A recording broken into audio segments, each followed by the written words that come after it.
wait go wait up geswellen squaxt it's gaskin I stacken it's elks just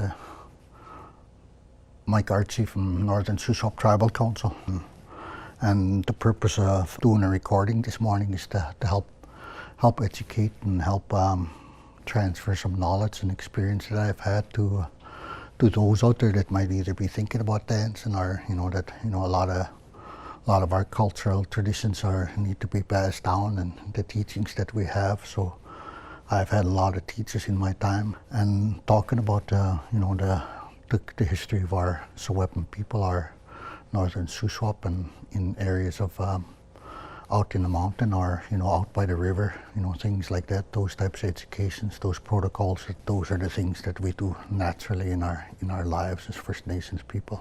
And it's an honor to be here today and to share this with you. I didn't exactly say, well, I want to be a men's traditional dancer, and I didn't decide to get up one morning and do that. It was over the years from the teachings that I received. I'm going to start step by step about how to put together the dance regalia and a little explanation along the way. So first of all, I have a what you call a backboard where I load my feathers onto. A lot of this dance regalia is a lot about song, prayer, and dance. So we'll use the sweat lodge a lot as a men's traditional dancer. Go to a sweat lodge before I go to a powwow, or I'll go to a sweat lodge before I, smuts houses or help people at services. And then I come back and I'll go there again after. On here there are 52 feathers, which is 26 on each side of the eagle. On each wingspan there's 26. So when we open it up, there's 52 weeks in a year. So very significant on how we look at our men's traditional regalia. The tail wing, there's actually 12 on the tail wing of the eagle, one for each month of the year, and 26 feathers represent 1 week, 52 weeks in a year, so they're all together here. They're represented that way, and I learned that from my one of my teachers they call Henry Frank, and he helped me put a lot of this together. And he's not here, no longer here. And Henry was also the elder. Used to call him Chicken. I don't know why they call him Chicken, but that's what they call him. And we always make sure that we take our time doing this process, because we never ever want to drop any feathers. Because then we hold a big ceremony. It's to pick up a feather pickup ceremony. It's big, and it's not. We treat these like we treat our babies. We don't ever want to drop them.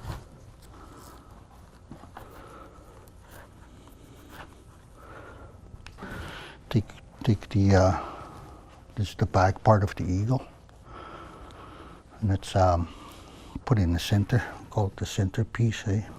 I tie that piece back there so it doesn't come off.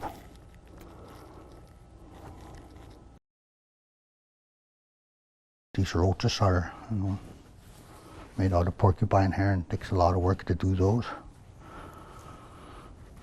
So when we load it up, it's like I have my strings that I use right now.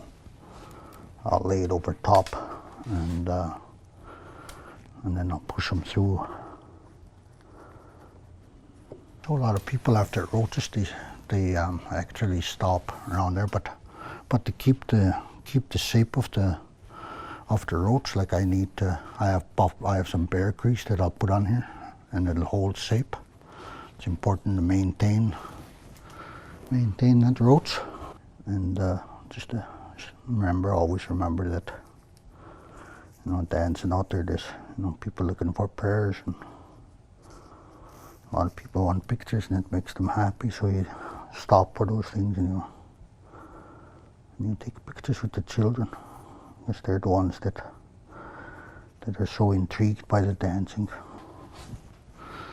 Which is a headband, which has an M on there, and I have some bear claws and stuff like that on it. But the M's, my older brother, when I was putting my regalia together, he gave me that bead. He gave me a beaded headband, and but he has since passed away. So I've always remembered my brother for that, and I think that's why he gave it to me actually. So when I get it to that stage, that's ready to be mounted on your when you get out before you go out on the floor.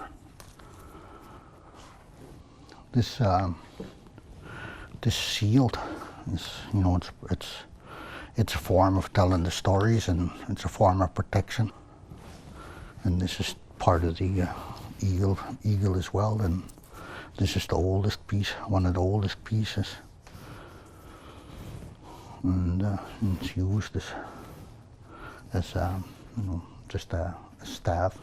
And my last piece is going to be the chest protector, and that's to protect you when you're out hunting or you're out doing things in the spiritual realm. This protects you from everything. And this here's the piece of buckskin.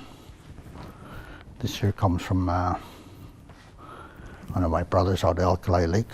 The buckskin actually comes from, I bought that buckskin from Chilcotin lady. I'm very thankful to her. Here we are with the regalia ready to be loaded up, and really want to say thank you for taking the time to view the video, and hopefully you share some of those things that make a difference in your life when you see our children out there dancing, you see our women out there dancing, you see the men out there dancing, that some of this presentation helps you understand what's going out on the floor, and all the prayers, and when you get a good feeding out there, never be afraid to if they have any questions to come out and ask. There's a lot of our dancers are willing to share their experience about their regalia. Other people's regalias are different than mine, so they have a different story, and I'm just happy to share this time with you, and I look forward to seeing you out on the floor, or seeing you at the big gatherings, wherever it might be. So with that, thank you very much. Folks,